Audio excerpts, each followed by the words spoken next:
Ja osobiście nie wyobrażam sobie w tym momencie swojego życia bez implementacji tego typu wyjazdów. Naprawdę jeśli chodzi o pozytywy z wyjazdów za granicę na takie programy krótkoterminowe, znaczy długoterminowe, no to są do roku, ale krótkoterminowe, ponieważ to nie jest, wiecie, taka stała emigracja. Z mojego doświadczenia takie wyjazdy w Twoim CV i w Twoim po prostu personalnych doświadczeniach dodają tak niesamowicie do Twojego rozwoju osobistego i także, wiecie, są niesamowitym benefitem na rynku pracy i tak dalej, ale o tym moglibyśmy zrobić w ogóle oddzielny filmik. W tym roku spędziłam 5 miesięcy na wolontariacie w Jordanii. Wyjechałam na ten wolontariat dzięki programowi Europejski Korpus Solidarności, organizowanego ze środków Unii Europejskiej. Jeśli jeszcze tego nie widzieliście filmiku, sprawdźcie koniecznie, odpowiada ten filmik na podstawowe pytanie tak naprawdę odnośnie Korpusu Solidarności. Natomiast w tym filmiku chciałabym trochę Was pokierować, jak możecie na taki wolontariat zaaplikować i gdzie możecie znaleźć setki, jak nie ponad 1000 ofert wolontariatu, z których możecie wybierać. Te wolontariaty, wiecie, są w Europie, poza Europą,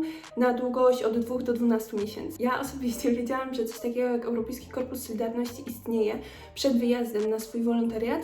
Wiedziałam o tym prawdopodobnie jakieś 2-3 lata przed wyjazdem, natomiast nie do końca wiedziałam, jak to w ogóle działa. Swoją ofertę wolontariatu znalazłam na stronie organizacji, która była jakby organizacją wysyłającą z Polski. Natomiast dopiero jak się zarejestrowałam na ten wolontariat, musiałam się zarejestrować na pełnej platformie, gdzie okazało się, że wszystkie te oferty wolontariatu są tam opublikowane, a więc po prostu zamiast odwiedzać bardzo dużo stron i szukać opcji wolontariatu, która może Ci pasować, jest po prostu platforma, gdzie są wszystkie i dla niektórych to może być już wiedza oczywista, a dla mnie po prostu nie było, więc jeśli jeszcze jesteś nowy w temacie Europejskiego Korpusu Solidarności, to trochę chciałabym Wam wyjaśnić, jak w ogóle trafić na tą stronę i jak w ogóle ten cały proces aplikacji wygląda. Strona, która jest właśnie zorganizowana przez ten projekt z Unii Europejskiej, jest dobrze zorganizowana, jest niesamowicie dużo informacji i to trochę było dla mnie mylące, ponieważ było tych informacji tak dużo, że ciężko mi było się w tym wszystkim odnaleźć, więc mam nadzieję, że ten filmik trochę Wam to rozjaśni,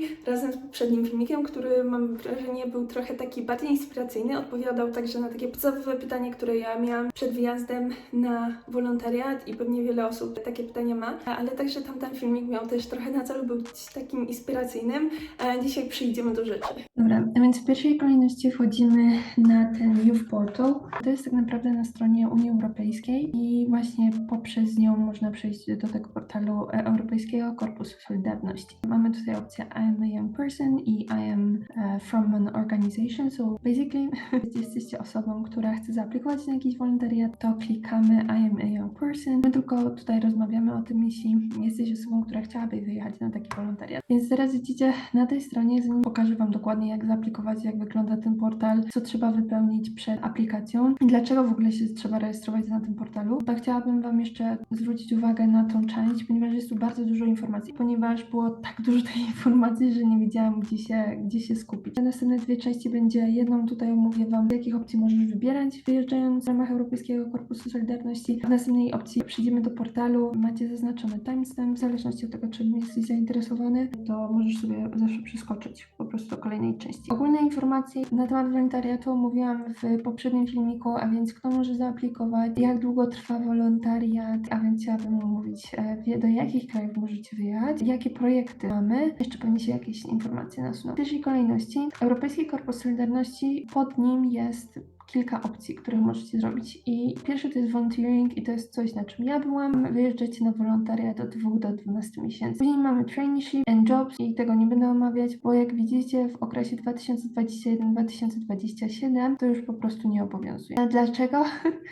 To jest coś takiego, że jak wiecie tutaj 2021-2027 to Unia Europejska zatwierdza budżety, które będą funkcjonować na dany okres czasu, więc przed tym okresem głosowano i zdecydowano, że pod Europejskim Korpusem Solidarności traineeships and jobs już nie będą, przynajmniej w najbliższym okresie. Natomiast coś co nowego weszło to jest Humanitarian Aid Volunteering, następnie mamy Local Solidarity Projects, to jest coś takiego, jeśli macie pomysł na jakiś projekt wolontaryjny, to możecie zaaplikować o otrzymanie jakichś dodatkowych dodatkowych funduszy na realizację tych projektów. Natomiast to jest w Waszym kraju zamieszkanie. Human Aid Volunteering to jest także jak wolontariat, tylko on się skupia na pomocy humanitarnej sensu stricte. On ma wystartować na przełomie 2022-2023 roku. Więc klikamy tutaj na opcję Volunteering i tutaj jak widzicie mamy podstawowe też informacje na temat. Te informacje, o których mówiłam w poprzednim filmiku. Mamy opcję Individual Volunteering albo Team Volunteering. Ten Individual Volunteering omawiałam w poprzednim filmiku. Team Volunteering on trwa od 2 tygodni do 2 miesięcy. To jest coś takiego, że możecie gromadzić się z grupą znajomych. Niektóre organizacje po prostu organizują takie projekty, więc nie musisz przyjść ze znajomymi, oni czasami po prostu wspierają grupę wolontariuszy. Chodzi tutaj o to, że jest ta grupa między 10 a 40 osób, najwyżej jeżdżacie na taki grupowy projekt wolontaryjny i on trwa od 2 tygodni do 2 miesięcy. Jeszcze chciałam przejść z Wami w ogóle w jakich krajach możecie realizować te projekty. Tutaj mamy kraje Unii Europejskiej, co są tak naprawdę wszystkie kraje Unii Europejskiej, ale jak widzicie także jest możliwy wolontariat w krajach poza Unią Europejską. I są także partner countries, które są blisko Unii Europejskiej i jest też całkiem sporo ich, więc wybór jest naprawdę duży. Jak się dostać do tego portalu, to po prostu jak mamy tutaj opcję, to musimy kliknąć I'm a young person, albo tak naprawdę każdą z tych opcji, którą jesteście zainteresowani, po prostu klikamy na nią i mamy z dołu strony coś takiego jak how to register i klikamy how to register now i to nie jest coś takiego, co osobiście dla mnie było takie oczywiste. Jak widzicie, nie ma jakiegoś, przynajmniej ja się nie spotkałam. Jeśli się spotkaliście z jakimś uniwersalnym linkiem, który jest prostszy niż to możecie się śmiało podzielić w komentarzu. Ja osobiście się nie spotkałam z tym, dlatego zawsze jak chciałam się zalogować na tej stronie, to po prostu przechodziłam przez ten European Youth Portal, Register In i wchodziłam, tak? I ja się osobiście rejestrowałam z Google, także tutaj się rejestrujemy. Ja już mam tutaj stworzone konto, dlatego od razu mnie zalogowało i tutaj mamy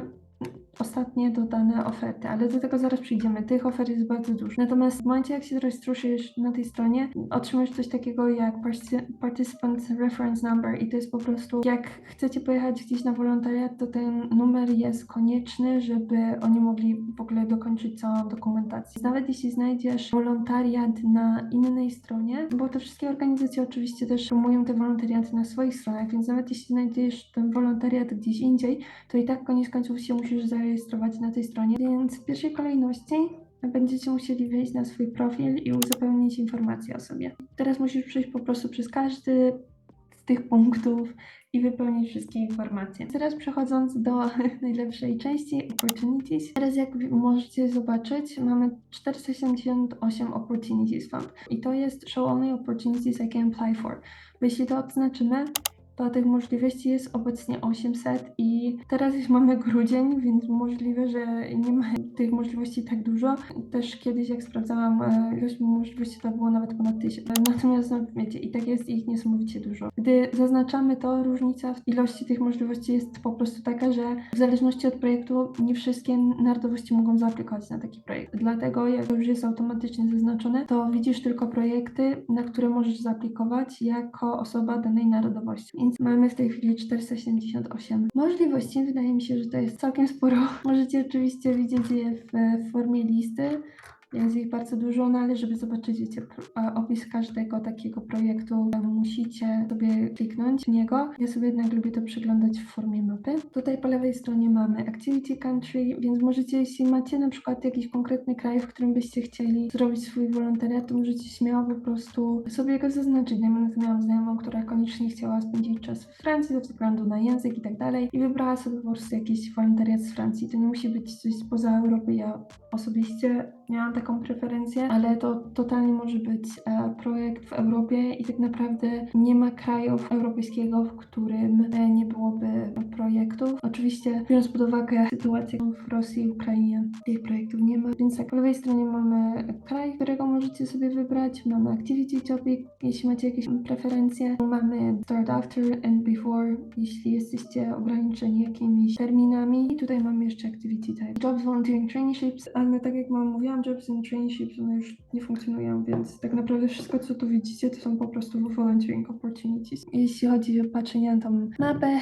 to możecie zobaczyć, że mamy tutaj dużo projektów i dajmy na to, chcemy zobaczyć sobie ten projekt i tutaj mamy w Adana w Turkey, Sharing is Caring, Blue Leather Hood, i tutaj wchodzimy sobie na taki projekt i mamy o organizacji, activity description, accommodation, food and transport, arrangement, training during the activity, participant profile, więc to są ogólnie wszystkie wymagania i opisy dotyczące danego projektu. Tutaj mamy looking for participants from i tutaj widzicie mamy Polskę, activity topic i deadline for application, więc czasami jest deadline na aplikację, czasami jest otwarta aplikacja, że przyjmują na bieżąco wolontariuszy. Tutaj jeszcze chciałam wam powiedzieć, tutaj mamy accommodation, food and transport arrangement, więc to jest po prostu opisane, natomiast one są zawsze zagwarantowane, więc jeśli w niektórych ofertach nie ma za bardzo informacji na accommodation, to accommodation i tak jest zagwarantowane. Może nie ma precyzowanego, jak to accommodation wygląda, ale jest ono, także się w ogóle nie przejmujcie. Czasami jest też tak, przynajmniej tak było w moim przypadku, że nie było informacji na temat tego accommodation, ale to było też dlatego, ponieważ jakby organizacja nie miała we własności żadnych mieszkań. Jak zostało potwierdzone, że my przyjeżdżamy, to wynajęli po prostu mieszkanie. Tak sobie właśnie możemy przeglądać tak naprawdę te oferty, jak tylko nam się tylko podoba. Teraz na przykład nie ma, ale ja pamiętam, jak ja aplikowałam, było kilka ofert na Islandii, dlatego dajmy na to, jeśli chcielibyście pojechać na wolontariat na Islandię albo do jakiegoś innego kraju, po prostu sprawdźcie za parę tygodni. Jeśli byliście zainteresowani projektem w jakimś kraju, ale by wam na przykład teraz może profil projektu was nie interesuje, to sprawdźcie za parę tygodni, na pewno wejdą jakieś nowe projekty. A właśnie, i z tego co też wiem, ponieważ ja zdecydowałam się na projekt, tak? Natomiast z tego co wiem, może być też tak, że jakaś organizacja napisze do was, że oni też są w stanie przeglądać listę osób zarejestrowanych na tym programie, które gdzieś deklarują, że w tych i w tych datach są dostępne, żeby wykonać wolontariat, więc oni są w stanie przeglądać tę listę i mogą skontaktować się z tobą, oferując ci miejsce na wolontariacie. Nie jesteś w żaden sposób zobowiązana do zgody, ale to też tak dla waszej informacji. Okej, i tutaj chciałam jeszcze wam pokazać, jak wygląda tak naprawdę kolejny proces. W momencie, jak już zdecydujecie się na jakiś projekt i go zaakceptujecie, i oni po prostu wysyłają wam ofertę. Mniej więcej tak to wygląda. Dostajecie informację, że dostaliście ofertę na udział w projekcie, macie informacje na temat organizacji polskiej, czy jakiejś innej, która was w cudzysłowie wysyła, organizacji przyjmującej, szczegóły odnośnie activity. I tutaj też macie project code, który później w późniejszej dokumentacji będzie istotny, więc też możecie wiedzieć, gdzie go w ogóle znaleźć. I tutaj jeszcze raz macie swój numer identyfikacyjny uczestnika, natomiast tak jak wcześniej widzieliście, możecie go w każdym momencie zobaczyć na swoim profilu. Tutaj możecie zaakceptować albo odrzucić ofertę. No i jak zaakceptujecie ofertę, to tak naprawdę w systemie już to jest. I oficjalnie ten proces się już zaczął. To by było na tyle, jeśli chodzi o dzisiejszy filmik. Mam nadzieję, że zainspirowałeś się trochę do wyjazdu na taki program wolontaryjny. Osobiście wierzę, że wyjazdy za granicę są elementem, który niesamowicie Cię rozwinie pod względem personalnym, jeśli nigdy tego nie zrobiłeś. Poprawienie swoich języków obcych to jest naprawdę najmniejszy benefit z tego wszystkiego. Ilość ludzi, których poznajesz, które po prostu zmieniają Twoje życie, ilość przyjaciół, których robisz tak naprawdę z każdego końca świata jest niesamowita i uważam, że są to takie wspomnienia, które na pewno będziesz na nie spoglądał jeszcze lata do przodu i ludzie, z którymi będziesz mieć kontakt przez wiele lat. Tak jeszcze dla przypomnienia, nazywam się Klara i razem z moją przyjaciółką Anią stworzyłyśmy ten kanał, aby rozmawiać na tematy związane z wyjazdami zagranicznymi, ale także w ogóle poruszać tematy w kontekście środowiska międzynarodowego. Jest to temat, którym ja i Ania bardzo się pasjonujemy, mieszkałyśmy w 8 różnych krajach. Mam nadzieję, że jeśli jest to coś, do czego Ciebie personalnie ciągnie, nie chodzi o wyjazd do 8 krajów, nawet jeden wyjazd, jeśli jest to coś, co myślisz, że chciałabyś spróbować, to mamy nadzieję, że ten kanał będzie swego rodzaju asystą dla Ciebie i wyciągniesz z tego nie tylko wiele informacji, ale także inspiracji. Także trzymamy kciuki za Wasze kolejne wyjazdy, za kolejne plany i pamiętajcie, że to wszystko jest do zrealizowania. Mamy naprawdę niesamowicie dużo możliwości, które wiążą się z tego, że jesteśmy częścią Unii Europejskiej, które wiążą się także z tym, że po prostu jesteśmy na przykład w wieku 20-30 lat. Jeśli tylko czujecie się na siłach i że jest to coś dla Was, korzystajcie koniecznie. I do zobaczenia niedługo.